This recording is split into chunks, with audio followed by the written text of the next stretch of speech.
and welcome to episode 18 of What to Read This Weekend. You have the hosts, which I am Marie Southwell. And I'm Rachel Green. Yes, I'm Rachel Green, and we are here today to talk about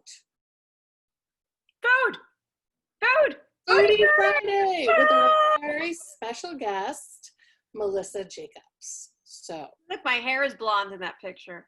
It is. So for those of you who don't know, Melissa is the Director of Library Services for the New York City Department of Ed. She is our big time boss lady and supreme commander. Rachel is the only one that calls me the supreme commander. She's trying to get it. She's trying to get it. She has me in her cell phone as supreme commander. Yeah. With the Star Trek theme in the background. I know you do. Yeah. I'm not saying yes or no to that.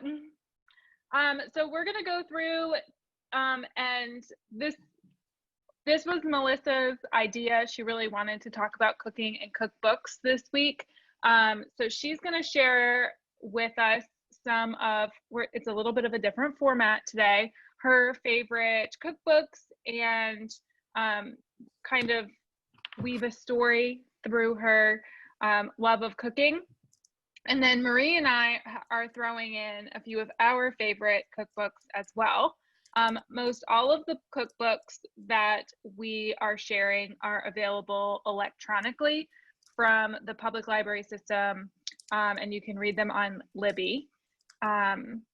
So if they are not, we have noted that, but just in case we don't say it, most of them are available electronically. And you can now put a book on hold at all 3 library systems in New York. So you can check out a physical book also. So Melissa, are you ready to share I'm ready to share. All right. Okay, I am so excited. So all these books are, yes, available at Libby, at BPL, and NYPL, but they're also available from my home library. And so I went through my 400 plus cookbooks that I have collected and curated over the years. I started obsessing over cooking as I was a child growing up because my parents couldn't cook. My mom, and she'll probably watch this at some point, will be laughing hysterically as I tell the ball story, because everything that we ate was in some form of a ball: veal balls, meatballs, chicken balls, lots and lots of balls. My dad would make these creations in the kitchen, and you would smell the beans cooking on a Sunday morning, and it actually was not a pleasant smell. And my mom would put notices all over the house that would tell him to shut his eggs off and shut his beans off because he would forget what he was cooking, even though you could smell the aroma coming through the house and into the hallway of the apartment building. In any case, I started to get interested in cooking when I would visit my friends' houses and the ages of my own children now at 12 and 14, and I realized that people actually cook and don't eat takeout. And this was a phenomenon to me because I had no idea that people cook. And so I would start looking through people's cookbooks, and I would go to the public library after school and I would check out as many cookbooks as I possibly could, and I would go home with a stack of books. And also when I would go babysit for kids, as soon as I got those kids asleep on my Friday and Saturday nights babysitting, 14, 15, 16 years old, I would go through the parents' cookbooks and start writing down recipes, which I still have today in notebooks of binders of handwritten. This is way before iPads and laptops were a part of our everyday lives. So I have handwritten notes of recipes. I have tons of cookbooks that I took out of the public library. And then as an adult, I started to buy books. And for all my library friends out there, once you start buying books and then you become a librarian, it also becomes an issue. So I have 400 cookbooks now, and I've selected the last 2 houses that I've owned based on the fact that I could get all of them in the house and organized because I need them to be accessible. And I have rotating collections of them in and out of my kitchen. So when I had kids, I realized that I really wanted to get them interested in cooking. And I started to look at children's picture books and children's cookbooks. And some of them were written in, really icky manners and would have these pictures, and it was all, sweet food and things that I just didn't appeal to me. But my favorite author, Mollie Katzen, wrote these books, and this is based on her Moosewood Cookbook series. And if you're not familiar with Moosewood, it is a restaurant up in Ithaca, New York. Woohoo, New York. So I love these books, Salad People and Pretend Soup, and there are all these different recipes that are throughout the book, and they're kind of written like her regular cookbooks that had these handwritten sketches in them that made them very kid-friendly. Oh man, I'm trying to show you the Moosewood one. Oh, there. I have the Moosewood one with this, and it's like photocopied of her original handwriting. And the Enchanted Broccoli Forest is another favorite one. But these recipes are all vegetarian, and my kids grew up eating vegetables, and even though their friends said ick, they said ooh, and continue to today eating vegetables. So they're good eaters. In fact, they're very expensive eaters because they've also discovered tongue and caviar and all these things and sushi that other kids may not be drawn to, but I've always raised them eating all these different foods. Now, continuing on that vegetarian, vegan angle is Veganomicon. And I actually bought this copy for my dad, hoping that he would expand his bean portfolio of recipes and would start following recipes and use some spices in his food. And he had enjoyed this for a few years, but did pass away.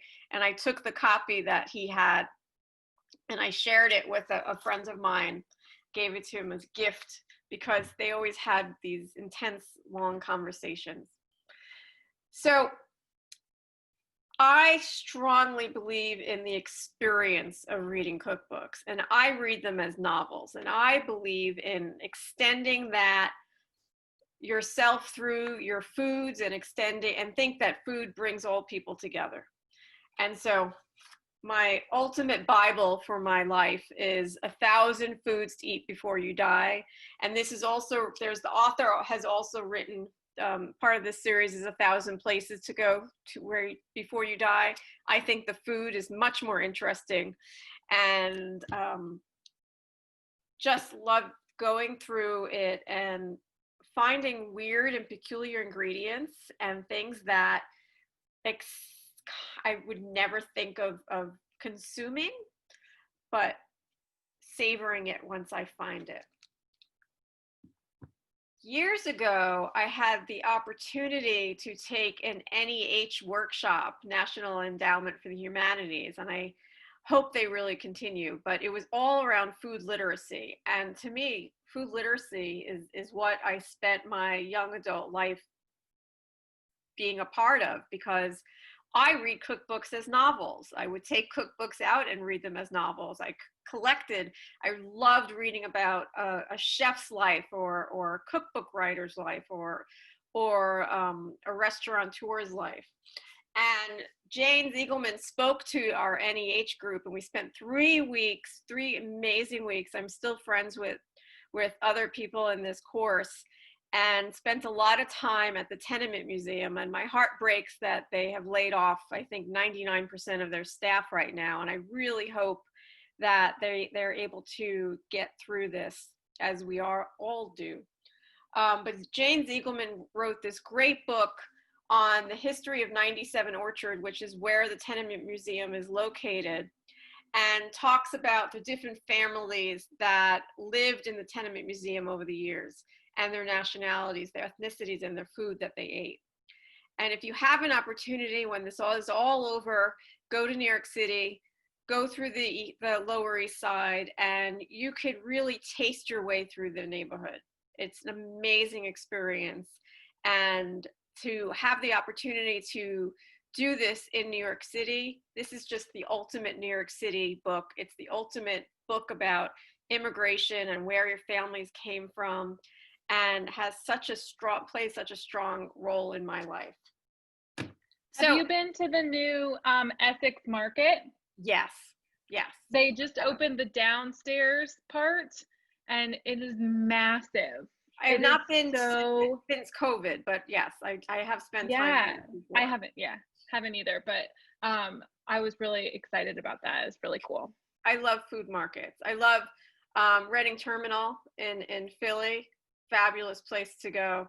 I took my kids there as a trip. I love taking them to farmers markets. And, you know, the one thing, if they ask me for a pair of sneakers, I'm going to automatically say no. If they ask me for food, I'll be like, yeah, sure. No problem. And here we are in the coronavirus, quarantined. And I have spent my quarantine figuring out, not just going through and exploring all my different cookbooks, but also I did purchase some new ones. And my latest purchase is flour, water, salt, and yeast, because I did jump on the sourdough bandwagon and I forgot to get Bob. I will get Bob while someone else speaks to bring Bob into the show. And Bob is my sourdough starter. Bob has to be fed on a weekly basis. I feel like my whole life is really dictated by Bob. And my daughters named him Bob, and I will bring him in to introduce him to all of you.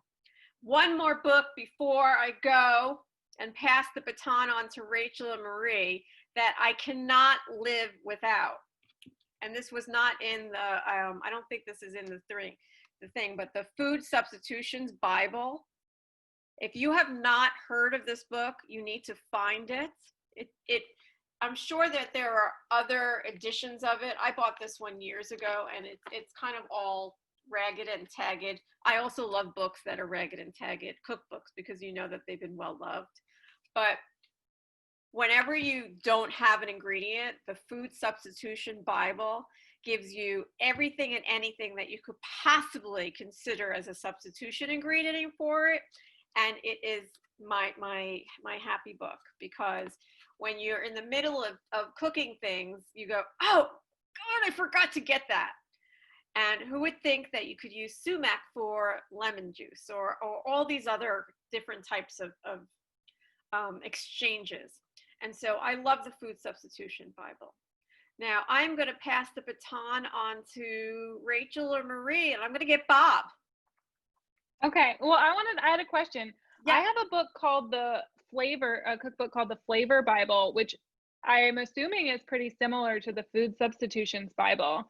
It's like one of those books that it like lists, like, if you have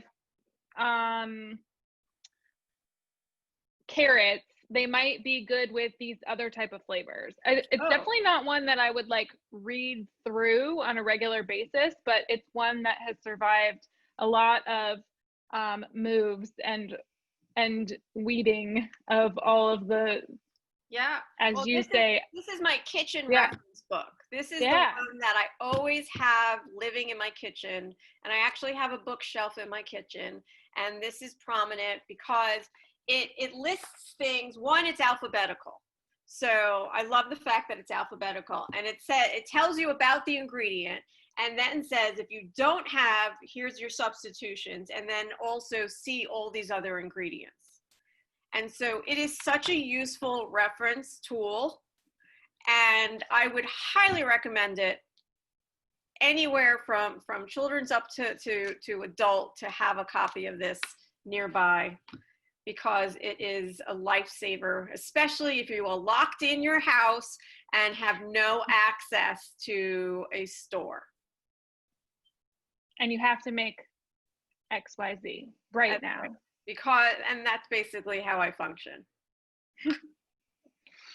All right. Marie's picks.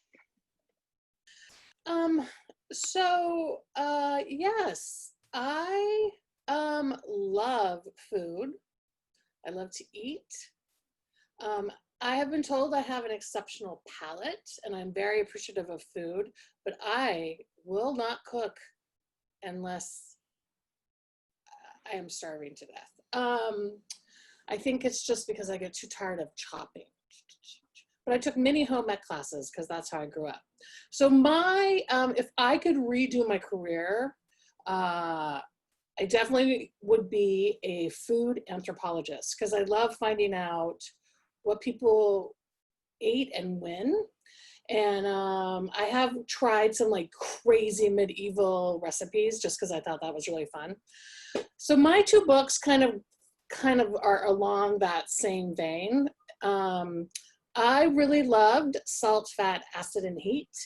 And you can watch the Netflix series, and it's kind of the same thing. She takes you through each of the ingredients, salt, fat, acid, and heat, talks about where salt comes from, and then other ways you can add salt, same with fat and heat. And I also like it because it has these little narratives, so it reads like a story as you're reading it. Love narrative cookbooks. And then of course, my other one is by the Queen, Maya Angelou.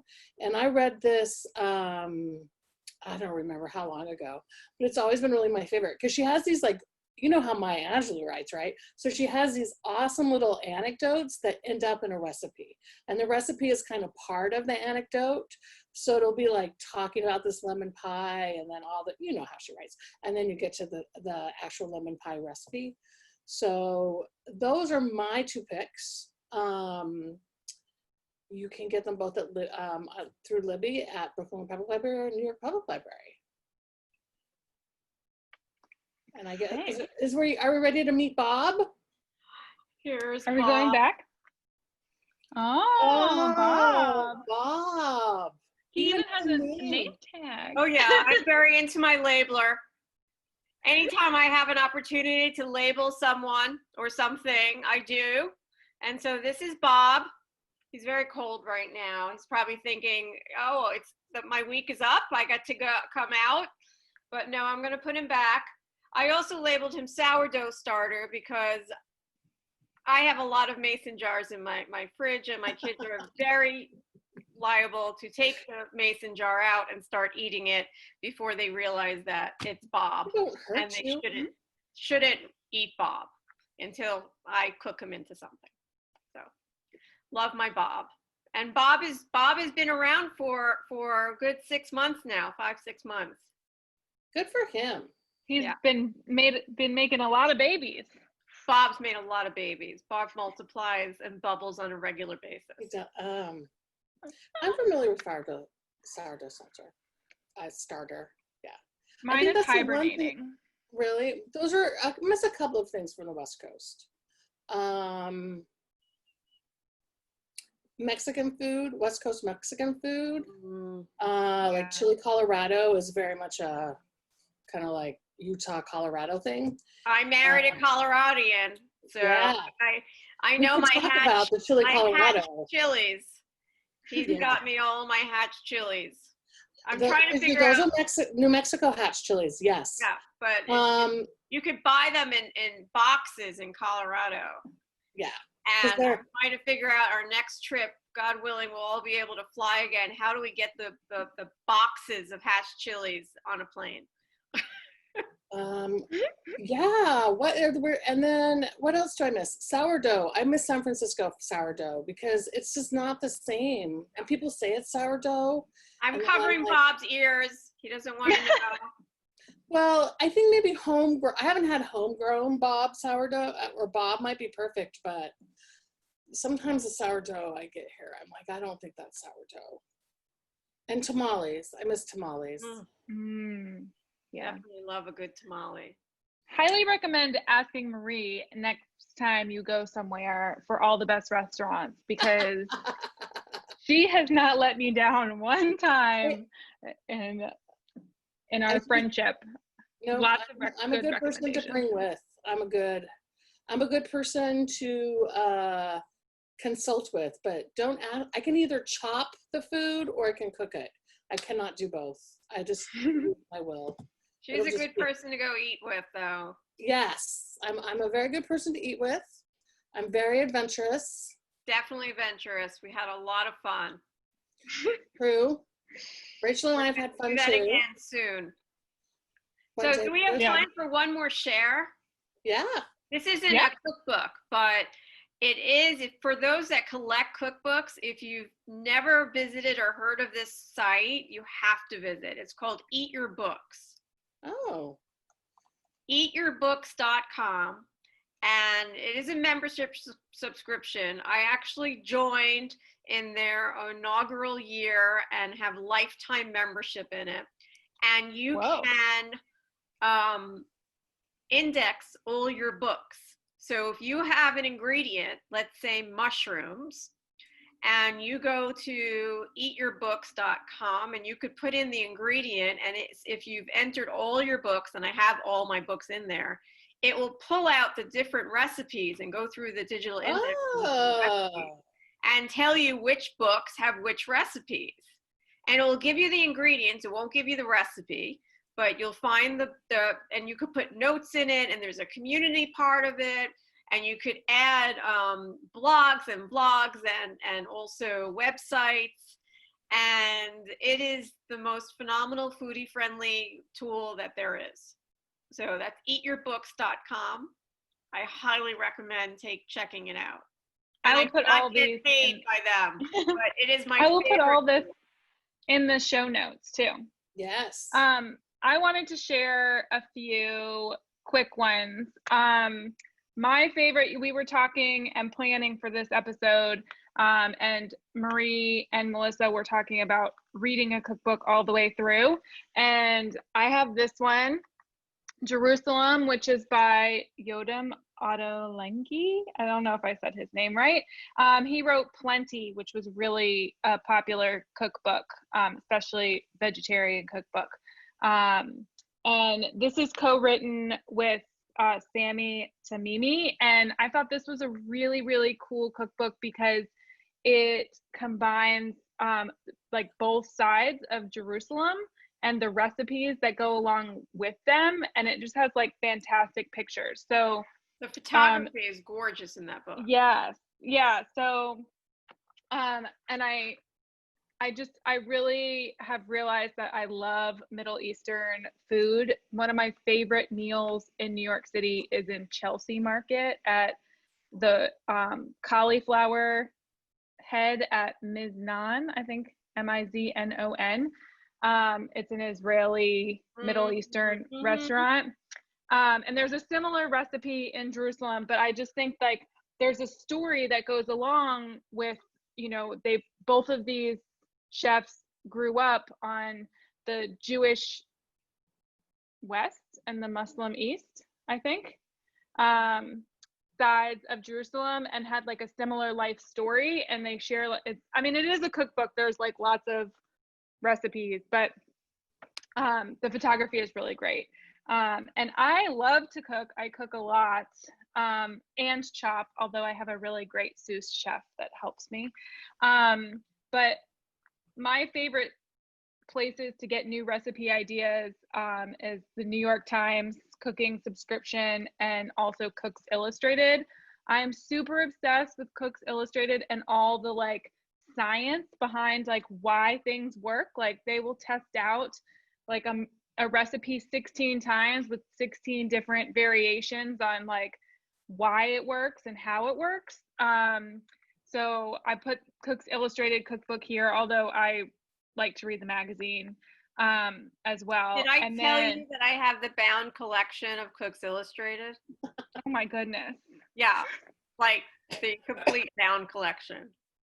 I like the New York Times cooking website.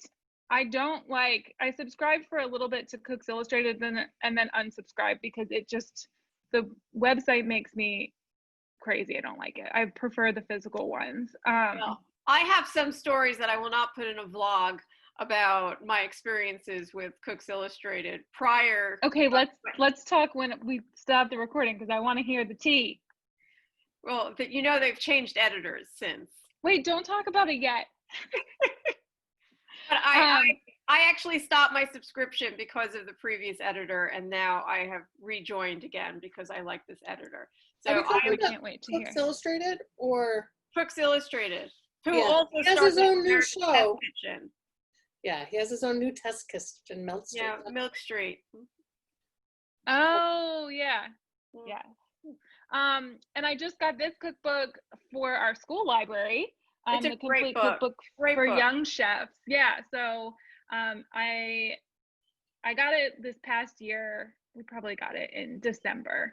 And it's been pretty popular. So I wanted to put this on here too. Also came from the same people that do Cooks Illustrated. I just think the science behind why things work, and also just that's another magazine that I literally read from cover to cover, like just pour over and get really excited about. Absolutely. So I'm totally with you on that. That's it for our show today. We want to let you know you can put a physical book on hold at all 3 libraries, including cookbooks.